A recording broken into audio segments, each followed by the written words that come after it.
if I had an image, let's say of a high profile celebrity, I could pull 5, 6, 7 of these images together. I could feed them into ChatGPT, a Gronk prompt, or any of the other softwares that are more design focused, and say, create images of this celebrity without clothes on. And because it can scan bodies, right, and do all these things, now you can have AI generated images of a celebrity or any person. And this is where it's showing up, and it's dangerous for young kids, right? Because there's been multiple reports of kids in high school that yearbooks, social media, boys are using or other girls are using in a way to online abuse or get back at, because you know how kids are, right? It's like the female drama side. So if a young girl within a school, there's multiple reports I've seen where photos have been shared across the school of AI, basically fake nude images of girls within the school. I think of how traumatizing that can be for a young girl.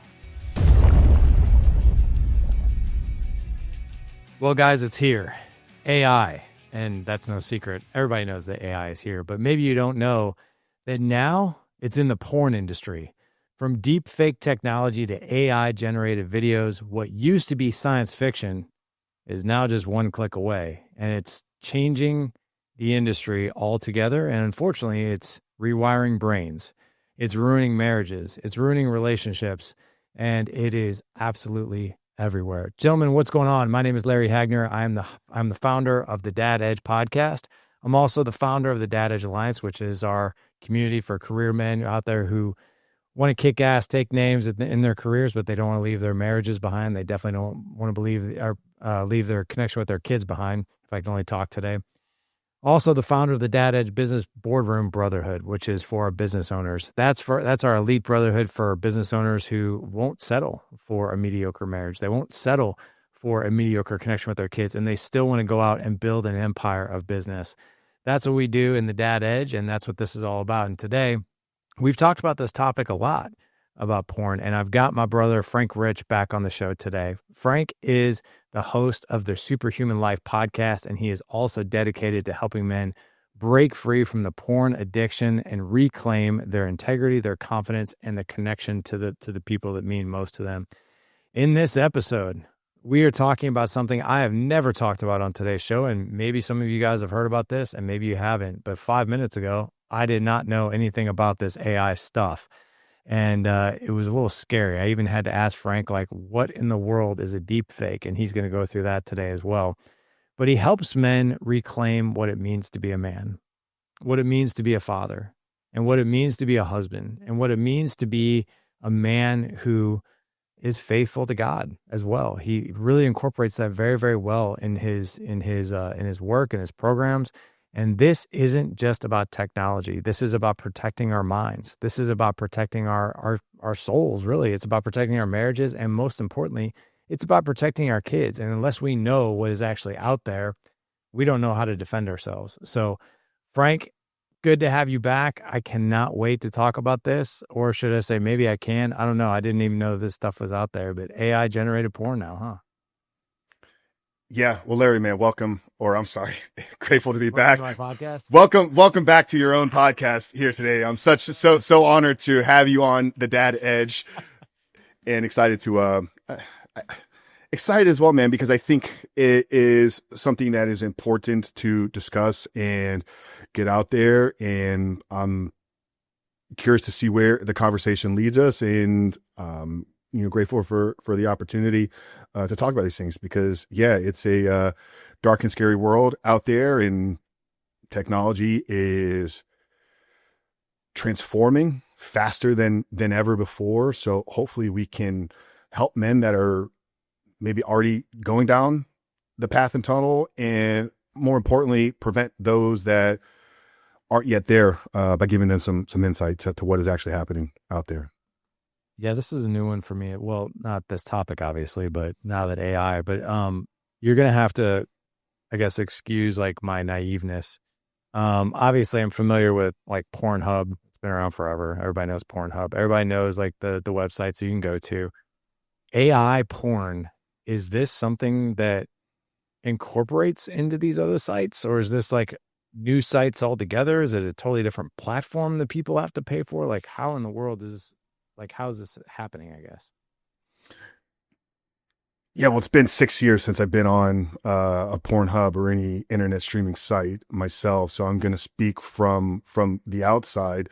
But based on what I know and understand, there are already genres, and there have been for a while. I mean, there's been anime porn going back years and decades. And I think it's important to maybe go back 20, 30 years and set the frame for the conversation, right? Because both you and I are old enough to remember the rise of the streaming internet and even the dial-up, right? So it's very well documented that porn was a leading driver of the evolution of all of the technologies. You know, going back to dial-up porn, there was a massive push from porn industry. Many of the early or the abundance of content on the internet, and still today, 25% of all searches on the web are porn based, right? So it's always been at the forefront of the evolution of technology, going back to dial-up, then getting to internet streaming, and then also the virtual reality space. So the porn industry was one of the first industries in virtual reality. You know, you put the headset on and you would be lost in these scenes. So to anybody that has studied this or is deep into the technology space, it's probably no surprise to them that porn is a driver of the evolution of AI. It's just, to a certain degree, and we talked, I think, on the last episode and probably a lot of the other episodes you have around this topic, porn is it's so tricky because it hijacks natural human behaviors, right? The need for connection, the need for intimacy. Although all those are false with porn, it makes us feel like we're getting these things that innately we were wired and programmed for. And I think that's why it's been such a driver of these technologies, because now you can sit on the outside. And this is where it leads to, you know, preventing men from stepping out in the real world, creating real relationships, because you get all those without having to expose yourself. You know, John Eldredge, the author of Wild at Heart, says that porn gives everything a man that he wants and needs sexually without requiring anything of him as a man. So it's hijacking all these things. But yeah, I think for years it's been at the forefront of AI. And I'm sure there are sites that are 100% AI curated. But even on your normal Pornhub sites and your other streaming sites, there are now genres that you don't even, because the technology is so good, like you can't even determine or decipher the difference. This is what I was explaining to you, like with the deepfakes, right? So I've come across, even through like school. So school is a platform that we use for our community, the Rebuilt Man. It's a large platform with tens of thousands of other schools and communities. I've come across other communities within school that are dedicated to helping men monetize themselves as porn deepfakes. So this would be a man sitting behind a video screen viewing himself, and then the AI curates the video to then make him look like a female. And because the technology is so good, you can't tell the difference if it's a real female or, like I said, a young man sitting behind the screen curating. So it's a very dangerous place for a man to end up. Holy crap, man. So deep fakes, like this is a term that you just educated me on. How does that work? How much work have you done in your team with AI? Like it's become a big part of our marketing platform. We have dozens, if not hundreds now, of curated images across social media that have been 100% AI generated. I would say so with AI, like I'm probably using it. I do use it. I use it every day, but I use it to more have conversations with me, if that makes sense. So so for instance, if I want to think through, you know, like an SOP within my business, like, Yeah. you know, or if I want to think through a way to structure something, or like, so for instance, even like our skill, like our workbooks and stuff like that, like we'll give it commands of what we want, and it'll give us exercises and workshops and facilitation, that kind of thing. So it does really great there. But as far as like automation, ads, I don't really have AI doing anything that I wouldn't personally do myself. So like that kind of thing. So not much. Yeah. Think of the best graphic designer that you've ever hired, as maybe a contractor for a project, whether it's creating an ebook or creating images within your books.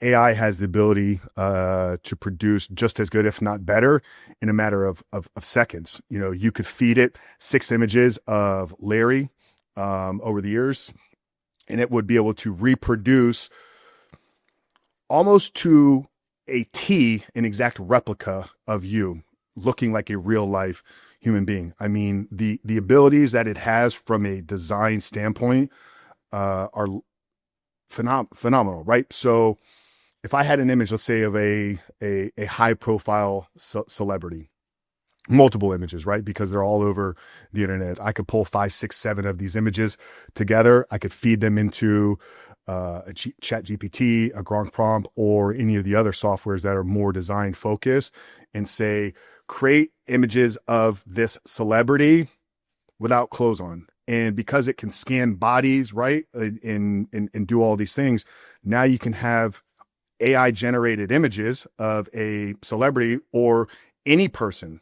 And this is where it's showing up, and it's dangerous for young kids, right? Because there's been multiple reports of kids in high school that yearbooks, social media, boys are using or other girls are using in a way to online abuse or get back at, because you know how kids are, right? It's like the female drama side. So if a young girl, hate to use these perfect scenarios, but within a school, there's multiple reports I've seen where photos have been shared across the school of AI, basically like fake nude images of girls within the school. And think of how traumatizing that can be for a young girl, right? Now everybody has images of what she would look like completely nude, completely naked. But if you know how to speak to AI, you can basically have it do anything you want. Quick pause here, gents. What Frank just described with schools and the image abuse is exactly why I partner with Bark. Bark monitors your kids' texts, their emails, their YouTube, and 30 plus other social media platforms, and it's going to alert you when something risky like this shows up. Sexting, explicit images, bullying, predator, self-harm, all of it. And with this now going on with AI and everything going on, we're going to want to know this information, whether it's our kids that are being abused or, God forbid, our kids doing the abusing, or if it's even just happening in our school. Bark is going to be able to alert you when things like this happen. I've trusted Bark for the past 6 years. It's on all of my kids' phones. It's a great way to monitor everything that they're doing, and it keeps them safe. I've had more productive conversations with my kids just by leveraging Bark than I have probably any other thing as it relates to their phones anyway, because I can get in front of problems way before they become really bad problems. So we don't let our kids ride a bike without a helmet. We're certainly not going to let them have a phone without some sort of protection. So make sure you guys have Bark. Head on over to thedadedge.com/Bark. You're going to get 10% off of all their packages for life.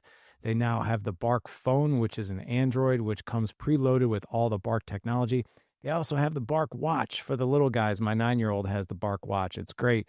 The thing can only text, it can only call, and it does take audio, so you can speak into it and it can send an audio message, but no apps, no internet, no nothing, just simple. You know where they're at because it's got a map. You know if there's any alerts and all that good stuff, but they got the Bark watch, the Bark phone. And for all my guys out there that your kids already have devices, you got the Bark app. So like I said, you're going to find everything over thedadedge.com/Bark. Let's keep these kids safe. Keep them safe, keep them protected. All right, back to the show.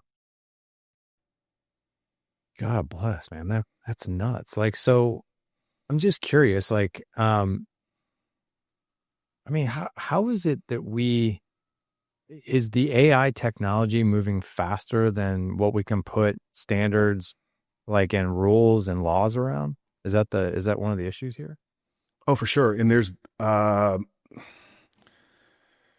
I'm going to speak to the best of my knowledge and understanding, and I'm not the expert on AI and regulations and laws. So if I make a false statement here today, I'm open to somebody that has a deeper understanding correcting me. So let me just start from that place. But But from what I understand is the government has already stepped in and said that there's no regulations with the evolution of AI for like the next 10 years. And there was a lot of pushback politically around this because of these exact things, right? If there's no regulations on what these technologies can do or can become, what's the possible worst case scenario? So a lot of things should be regulated, but at the same token, like freedom of America, freedom of speech, right? So this is getting into a topic of discussion that I'm not 100% strongly versed in, but for sure, AI today compared to 6 months ago, like it's night and day. It's evolving faster than we can process and we can understand, because it's intelligent. So it's evolving itself at the same time, in addition to all the engineers that are continuing to work on it and all the money that is being made off of it. But I do know, because I saw multiple podcasts that I'm a follower of discussed this about 6 to 8 months ago, that the government stepped in and kind of put a block on certain regulations within the evolution of what these AIs can do or can become. They put a block in, meaning like they don't want regulations?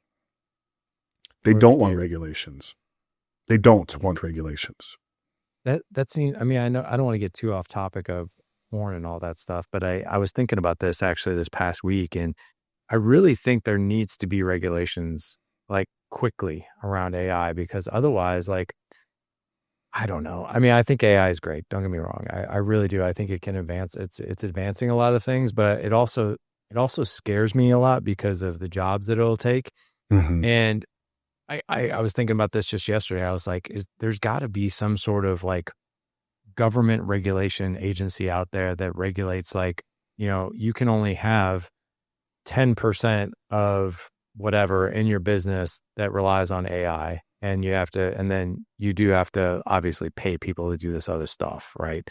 So I was just kind of curious about that, because I do know that, you know, how fast AI is coming, jobs are going to be in jeopardy if there's not regulations around it. But getting back to AI and porn and that kind of thing, gosh, man, I feel like I didn't know about even the AI with what kids are doing in high school.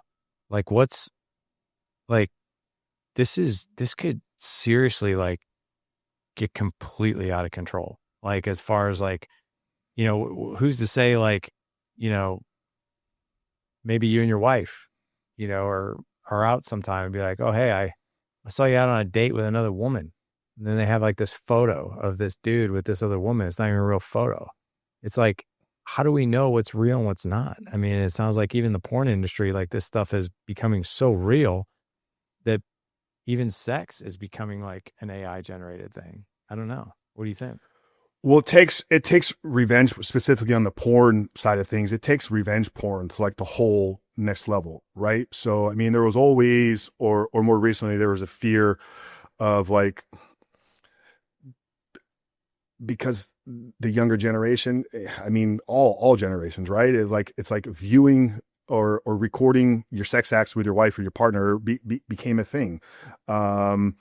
But then if you do it too young, or, you know, if you do it and that relationship ends up, like, you can go to streaming sites, and revenge porn is a genre. And what revenge porn is it's literally videos of a former boyfriend or a ex-husband, like, sharing the sex acts that he was having with his partner. And I think what AI can do now is it can take that to the next level, right? I mean, Larry, I'm seeing the shock on your face, man, but like, this is the reality of what has taken place. And this has cost young people their lives. There's been multiple suicides of young females, probably young men as well, because this gets out, completely traumatized. Like, they've got to a point where it was too much for them to handle. But yeah, I mean, you know, even in our space, and I say our space, but like the podcasting space, right? Like, Joe Rogan has been involved in multiple suits because companies have utilized his voice. Like, if I wanted to, because you have enough content on the internet, I could make a voice over ad campaign for, let's say I was launching a new company, or maybe an apparel line for dads. I would have the ability, because you have so much content out there, to make a audio recording of your voice to promote my product.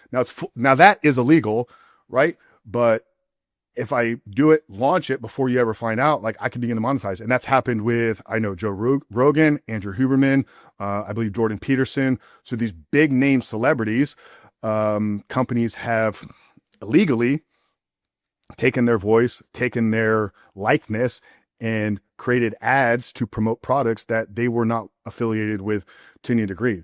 Now, you think of that and then bring it to what happens in the porn space.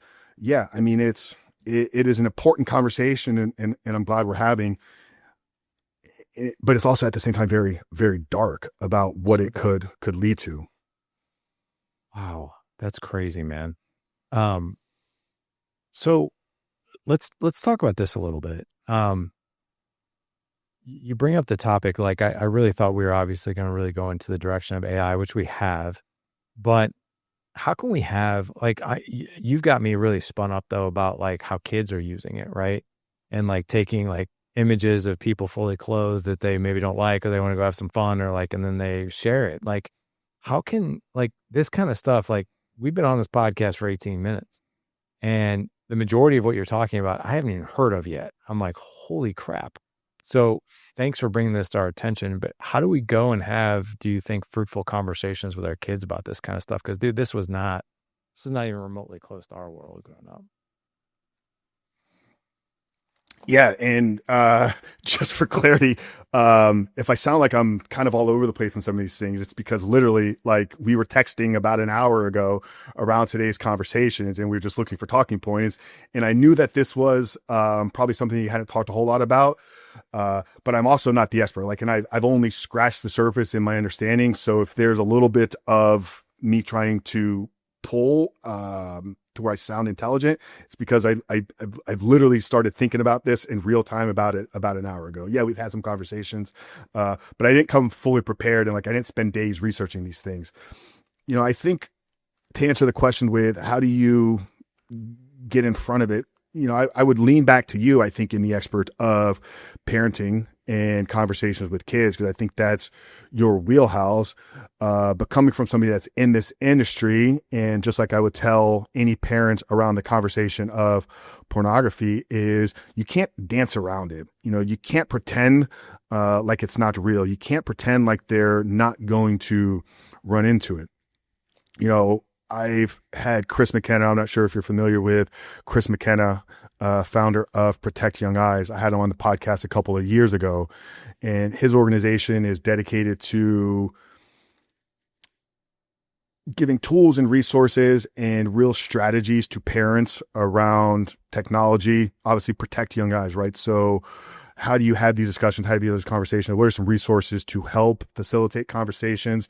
And he speaks directly to parents, and he'll go into other organizations to kind of facilitate these things. And one of the things that Chris said to me around the discussion with porn in your kids is you have to make pornography the most common word in your home. And what he meant by that is children need to know what it is at an age that you feel appropriate, and the appropriateness of that conversation is, I think, going to be individually based within the family, remembering that age of exposure is somewhere between 8 to 11 years old. So don't have the conversation at 13 or 14 because they've already probably gotten there.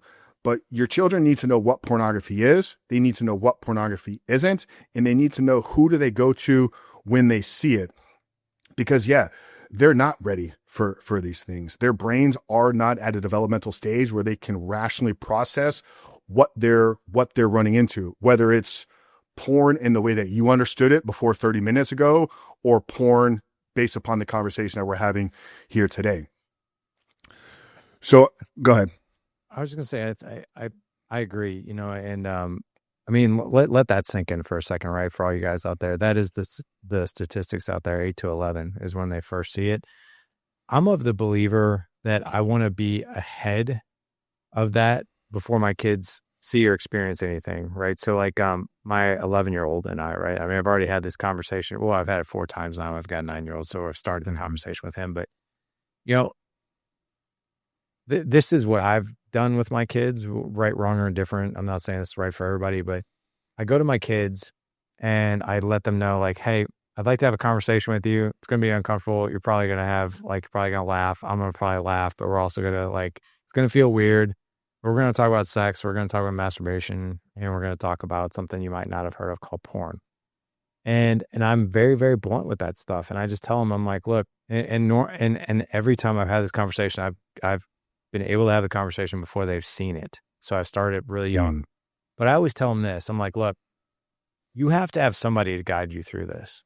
Because trying to navigate this whole thing of sex, porn, masturbation, becoming a man, becoming a young woman, all these different things. Like, if you don't have a guide for that in your life, then you're kind of in trouble, right? Because you feel isolated. Even I remember growing up, I was probably way too much information, but I didn't have a dad around. I'll never forget the very first time I masturbated and actually had an orgasm where semen came out, and I was freaked out of my mind. I was like, what the heck just happened? Am I going to die? It was kind of funny. But you have no one to talk to about that stuff, And I always tell my kids, you need to have this conversation with me, because learning about it on the internet is not going to be your best source for this information. Learning about it from your friends who are the same age and haven't experienced any of this stuff, not going to be the best source for information either. So you need a good source for information. That source is going to be me, or it's going to be me and your mom, or whoever you feel comfortable with. But the most important thing is that you have somebody that you can talk about this with. And by the way, every time we talk about this, there's no guilt, there's no judgment, there's no shame, and there's no question that's off limits. No matter what you ask, guaranteed I've either thought about it, I've done it, or I've thought about doing it. So ask away, right? And I think that's the type of conversations we need to have with our kids. I love the fact that you were porn needs to just become a normal word in the house. It should be. It's a topic that they're going to need some guidance on. So why not? I'm curious, Larry, because you have a 19-year-old, right? Your oldest. I mean, he's basically a young man at this point. I know you have a very close relationship. And I would assume that probably half of his, whether you call it friends or just peers, probably are secretly struggling. What has the conversations been like? Obviously, you had those early ones with him, but now that he's become older and has become a young man, I'm sure he's ran into it. Maybe he, even though having the conversation, fell into where the temptation cycle. And maybe he's even had conversations with friends that are struggling. What has that discussion been like? Yeah, that's a good question. So, obviously, the privacy of him, I'll leave some details out, but yeah, it's an ongoing conversation, and I wouldn't even say half. I would say all of his friends, have some sort of issue with it, right? I mean, they're kind of at that age. Right, wrong, or indifferent. Here's where I have really found the most leverage with him, with this conversation. He's really, really strong with his faith, which is great. So that really keeps it, I think, his habits, probably cleaner than most, which is good. Yeah. He's very open when he slips up, talks to me about it. We talk through it. But the thing too, that again, right, wrong, or indifferent, I tell him, I'm like, hey, there's one, I'll never forget the very first conversation I had with him on this one topic, and it stopped him in his tracks. And I think it really stopped and made him think. I think if you really want to motivate a young man, I don't know about girls, I really don't, but I do know that I think it's 30 or 40% of online searches actually come from women for porn. Is that correct? Or do you know that? I've heard that.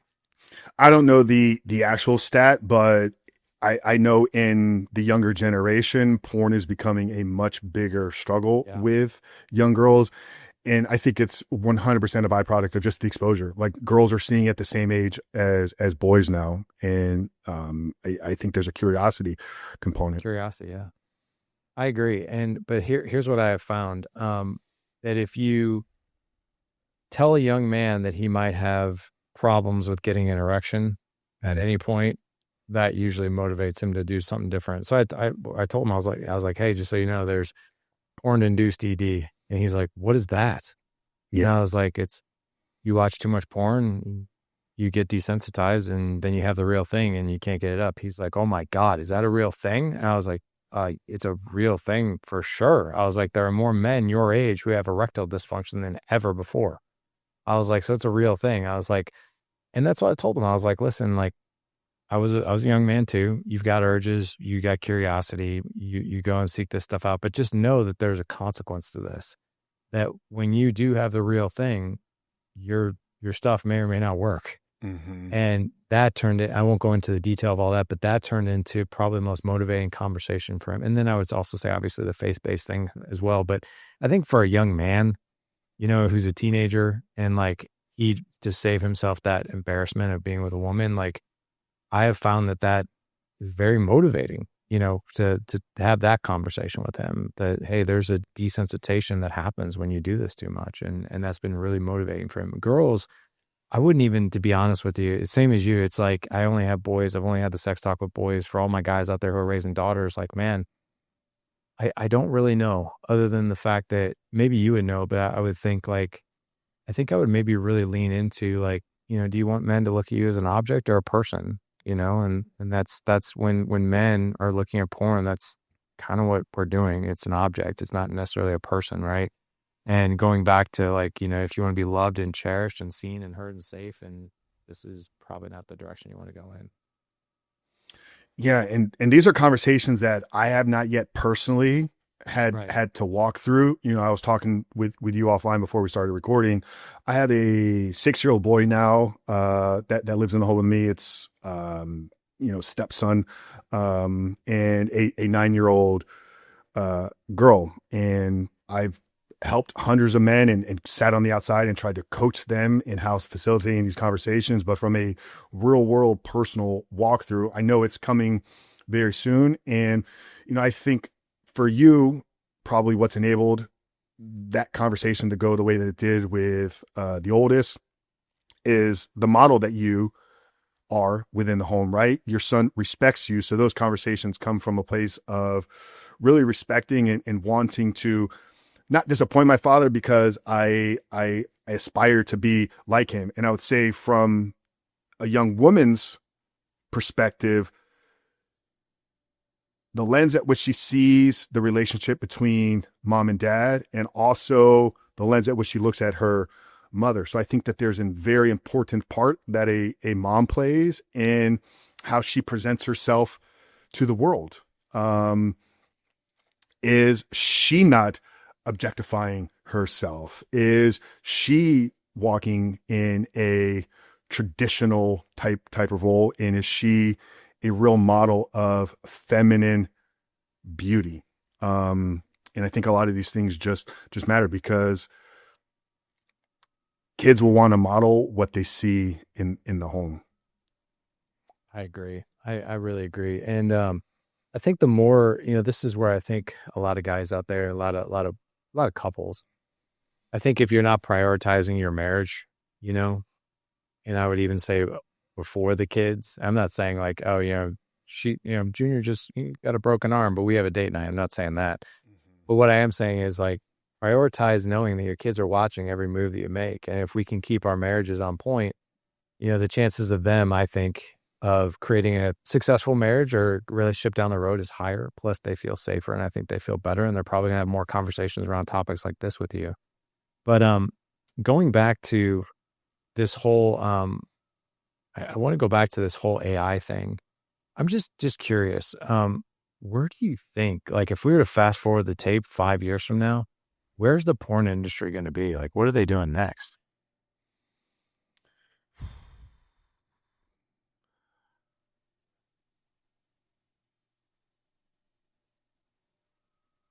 I think there's two different answers I can give to this question.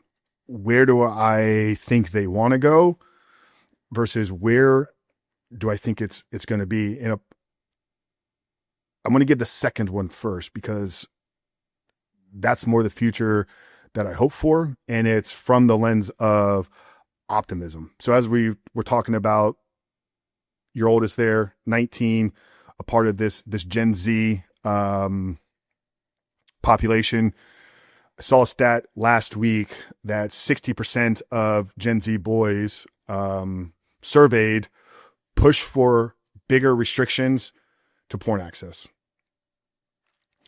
So it's the young boys that are actually wanting it harder to get their hands on it. And I think it's hard for people to maybe understand why, but I've spoken to enough young men and young boys and have spent time in these conversations long enough to know that a lot of these boys feel lost and hopeless. And because they were exposed to it at such a young age and nobody prepared them, they don't see a way out of it. So some of that hope is from a place of desperation, I think. Like they almost feel victimized, that because it was so easy to get, that's why they're lost in their 20s. So part of me is like, because there's going to be a push and we see a wave of conservatism in that younger generation as well, that society is going to force the regulations that aren't yet there. And there's organizations out there, Trafficking Hub being one of them, led by Lila Micklethwait, which has done an incredible job. I'm not sure if you've had her on the show, but just in the last 4 or 5 years, what her organization has done. You see different states with regulations, Arizona being one, Texas has put age restrictions. Now you kind of have to verify age. You're seeing things happening in the UK there as well. So I think society is going to swing the pendulum in the other way. And I think a great case study to look at is tobacco, smoking, cigarettes. I think in the 80s, somewhere between 60 to 70% of all US adults were regular, everyday smokers. I mean, you and I grew up in a generation where smoking was something that was done in public restaurants. You know, my dad was a smoker. When we went out to eat, we sat in the smoking section. Smoking was something you could do on airplanes. You know, now I think that number is somewhere between like 4 to 5%. So in like a span of 40 years, it went from like 50 to 60% of all adults to like less than like 6-7%. So this massive wave, because the education came out, right? It's like you go back less than 100 years and it's like they were marketing cigarettes for pregnant women, right? You know, doctor recommends this cigarette, because there's obviously money behind these things. Tobacco companies, big tobacco was pushing things. So they would push it, they'd market it. But then we go 30, 40 years down the road, we start to see all the implications. We start to see all the dangers and the byproducts of doing that. I think porn has been the same thing. It's been this misunderstood drug for a long time because it's so new, right? Internet pornography is, 2 decades old. AI porn is obviously less than a decade old. And the people in charge in the older generation thinks a Playboy magazine. And now the young generation is waking up. Hey, this thing has got control over me. It's hijacked my mind. It's hijacked my soul. It's hijacked my heart. I don't feel like I'm a man. And they feel a victim. And to a certain degree, they're right in that way.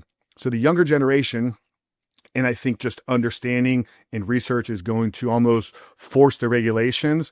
They're going to keep.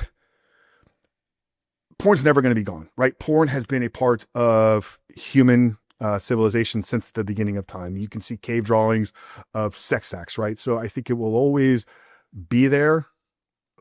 And whether that's a free speech, freedom conversation is a different topic of discussion. But I think what's going to happen is society is going to push it. People are waking up, and obviously the fact that you've had as many conversations on your podcast is a big reason for that as well. So the optimist in me, going 5 years into the future, thinks that some of the things are going to be regulated. There will always be the dark web. There will always be things that are happening, just like with any industry. But I think it's going to eventually reach a breaking point where it slows down. I hope so too. I mean, if you really, and I love the fact that you compared it to tobacco, because when I was telling my kids that not too long ago, I don't even think they believed me. I was like, "Yeah, there used to be a smoking section on a plane," and they're like, "Why? It's like a giant tube, doesn't it go everywhere?" Yeah. I'm like, "Yeah, it did." I still remember like the ashtrays being in the seats and all that. But yeah, hopefully there will be more regulations around that. Just out of curiosity, I would love for you, Frank. I mean, I know you've got a brotherhood, you've got a community of guys that do life with you. Can you share with us? I would love for you to just share some stories with us, like some stories of success, like men who have come to sit at your table, like, hey, I just can't shake this thing.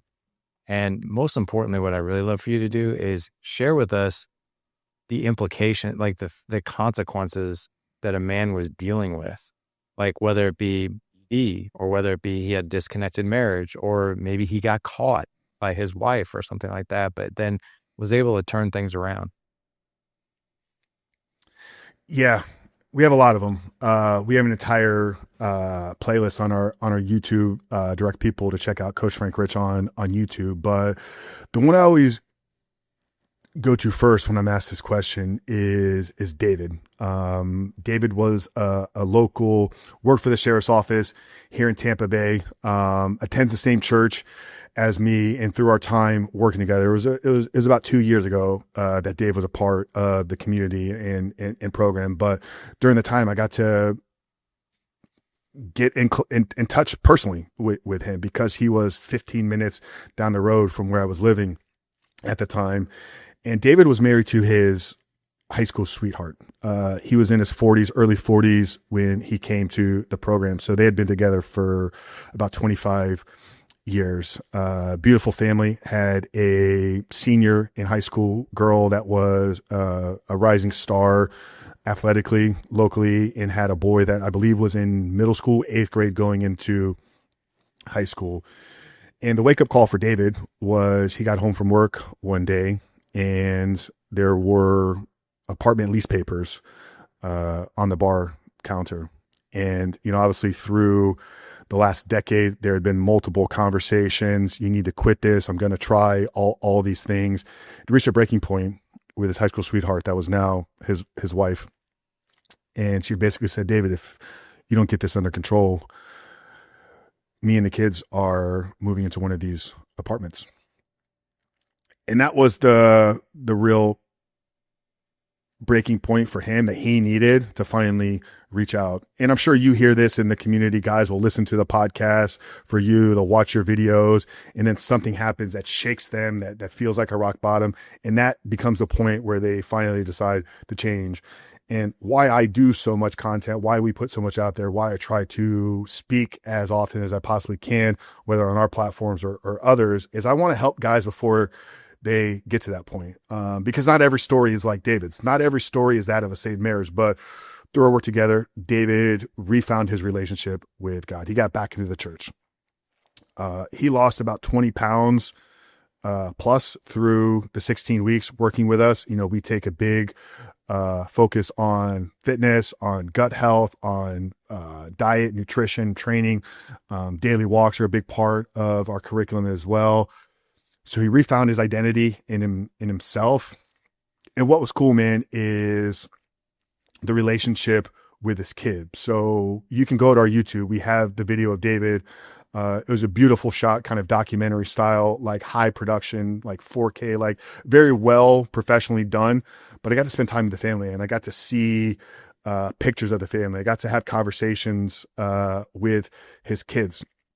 And I remember the oldest was going into her senior year, and you could just see the excitement that she had to finally have her dad back. She had 1 year left before she went away to school. And she pulled me aside and she's like, I just want to thank you because I get to spend this last year with my dad. And it was just incredible. And his wife spoke on the video that we shot there as well. And to hear the connection that they had, this leans into the work that you do on relationships. They took their daily walks together. They were dating. She told me it feels like we're back in high school together again. So here's a man that was completely disconnected from life, from himself, a shell of himself, showing up to work, but then getting home and basically just sitting on the couch, scrolling, disconnected from his kids, disconnected from a wife, found himself, found his fitness, found his faith in God, but more importantly, restored the connection to his wife and his kids, and restored a family that could potentially have been broken. God bless, man. Can you imagine like coming home to apartment lease papers on the kitchen table? Like, it's terrifying. Like what, like you just feel like your life blew up. I know this is on YouTube. You have that clip handy? Like, I mean, you don't have to share it now, but I want to put it in the show notes. Yeah. No, I will. Yeah, I'll shoot it to you. Please do. Guys, I'm going to have a link for that YouTube video in the show notes for you. If you guys go to thedadedge.com/1388, I mean, obviously everything we're talking about today, obviously to link up with Frank and everything we're talking about today. But I want to put that in there because I want to make sure that the audience can view that and see that. I think when we talk about these things, Frank, like, just things like people in general or results and that kind of, it's one thing to talk about the results or what this person went through. It's another thing to see their life, right? To see that documentary, to see like that person, because I think when we see that person, quite frankly, we see ourselves in some way, shape or form, right? And we're just like, oh, there's a little bit of David in me too, right? Like I'm that guy. And like, could I have the same turnaround? Could I prevent bad things from even happening? Right. So we're going to have that link in the show notes for you guys. Thank you for sharing that. I knew your program was I knew it was robust, but I didn't know that you guys also focus on things like gut health and that kind of thing, and fitness, and I knew you'd focus on faith because I knew it's a faith-based program. But one of the coolest things that I think that came out of that story with David is, yes, he lost 20 pounds, right? He probably wasn't in fight or flight thinking he's got to hide something for a long period of time. But also like when we think about this for a second, the time commitment that we spend in porn, hiding it, like think about it, the effort that we have to really make to hide it, to then go do it, to go view it. I mean, granted, I know guys spend minutes, but some guys spend hours, and that kind of thing. But think about that.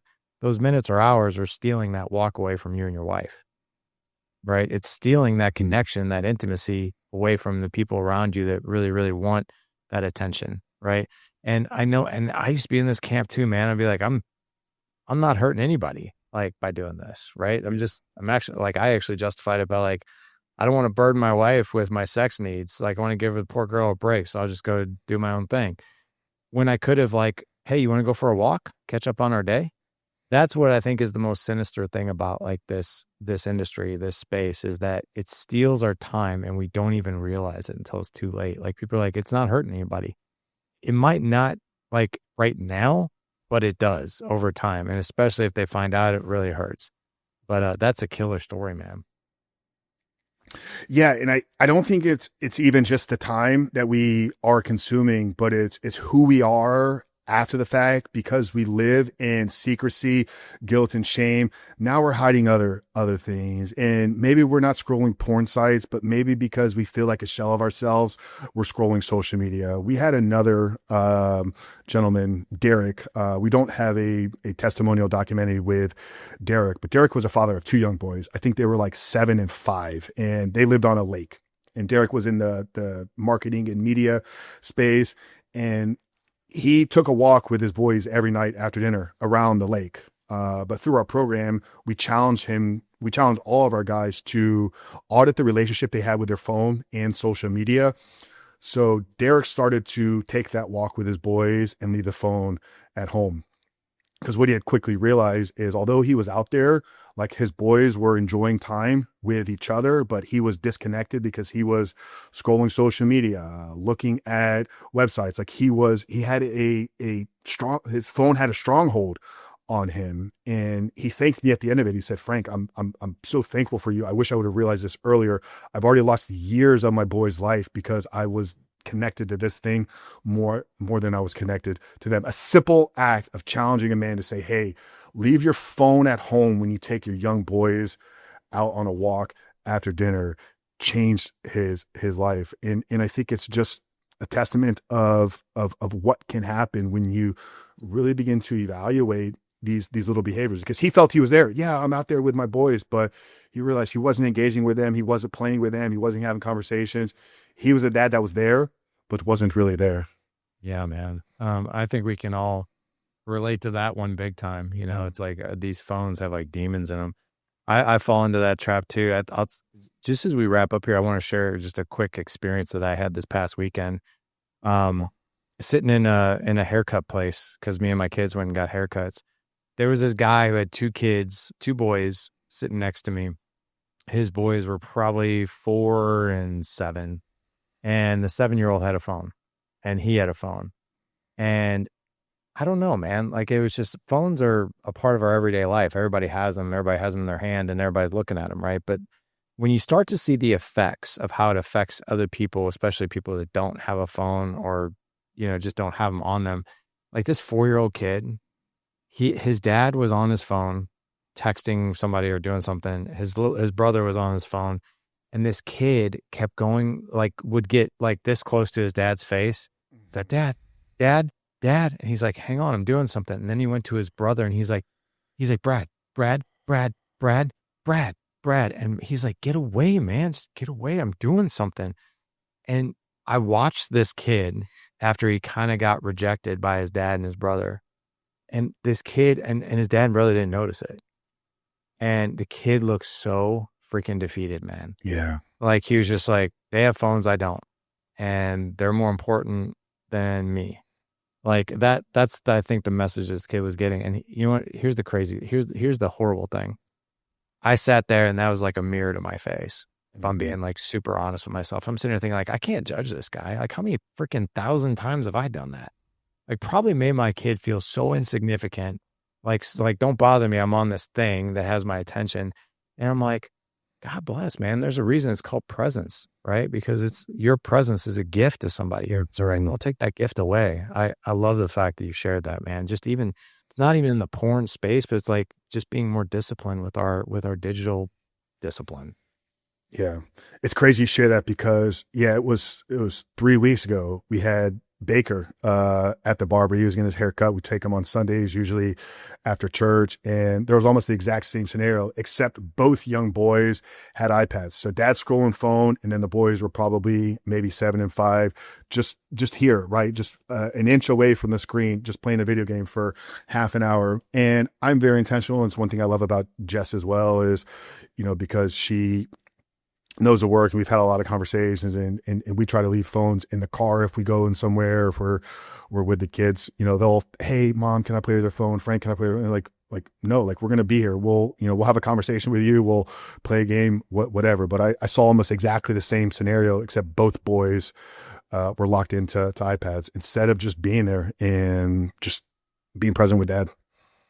Yeah, man, but it's a strong, we can't judge those people because we all do that crap ourselves, right? From time to time. Like there are times we're disciplined with it and where there's times we're not, but what would it look like to be, more disciplined? So dude, this was really eye-opening, to say the least. I had no idea these things were even out here, out in the world now, but it's really good that you brought this to the attention of the dads out there so we can have more fruitful conversations, especially with this AI stuff that's going on. And especially like, for all you guys out there with daughters, and well, even sons too, like, man, be on the lookout for stuff like this. Someone capturing your kid's photo and having a good old time with it, spreading around the school. We got to have better eyes than that. So thanks for coming on today, Rich. This was awesome. I want to give you a moment here to share how can the men connect with you and what you have going on that you can help them with. Absolutely, brother. And I'm, grateful for you as well. And hopefully, like I said, it helped somebody out there and maybe brought some new insight, because I'm sure a lot of the audience is maybe in the same boat that you were. So if we can educate and raise awareness, hopefully that was the aim or end of this conversation. And I appreciate you joining me again on the Dad Edge podcast as well there. So no, man. Coach Frank Rich, we're all across the social medias, Instagram, YouTube. We have the Rebuilt Man podcast, which is our 3 times per week. We have the Superman Life podcast as well. You can find that on any of the platforms. And for any guy out there that is maybe struggling in this area, maybe not specifically with AI or some of the things that we discussed here today, but if you're caught up in a struggle with pornography and you've been struggling to find a way out of it, we've created a free 7-day challenge. So it's called the 7-day reset. They can access this for free, and it gives them daily actionable steps, short little assignments to help build some momentum in creating freedom in their lives. And it gives them a community of men to do this with as well. So if they go to the rebuiltman.com/7-day reset, they get access to the 7-day challenge and a free week inside of our brotherhood community, which is growing and thriving, and all the success stories, men all across the world that are unlocking freedom, weekly live coaching with myself and the team as well. They get all that for free at the rebuiltman.com/7-day reset. Very good. Well, guys, we're going to have all those links in the show notes for you. Go check out what Frank is doing. Obviously, the porn industry is evolving faster than we can possibly keep up with. So we got to stay in front of us. We got to have good guys like Frank in our life who can help us and also alert us of what's going on out there. You guys can find everything we talked about today if you go to thedadedge.com/1388 for this show. Again, thedadedge.com/1388 for this show. Rich, or Frank, gotta do that every time. Frank, so good having you on, brother. And how many times does that happen to you in a day? Dude, there are people in my life that have known me for 2 decades that call me Rich. So I just say my younger brother actually prefers to go by Rich. His name is John, and everybody at his company just calls him Rich now. So yeah, that's great. It's so funny, man. Well, guys, like I said, make sure you hit up Frank. Like I said, we'll have all the links in the show notes for you. And go check out his 7-day trial. That's something that's really intriguing. And to be honest, I haven't heard anybody else offer that. So make sure you guys check that out. We'll have a link in the show notes for you. Gentlemen, from my heart to yours, thank you so much for tuning in today. We'll have Ethan back next week. Obviously, he was out this week, but we'll have him next week. Thank you so much for tuning in. We'll see you next week. Take care.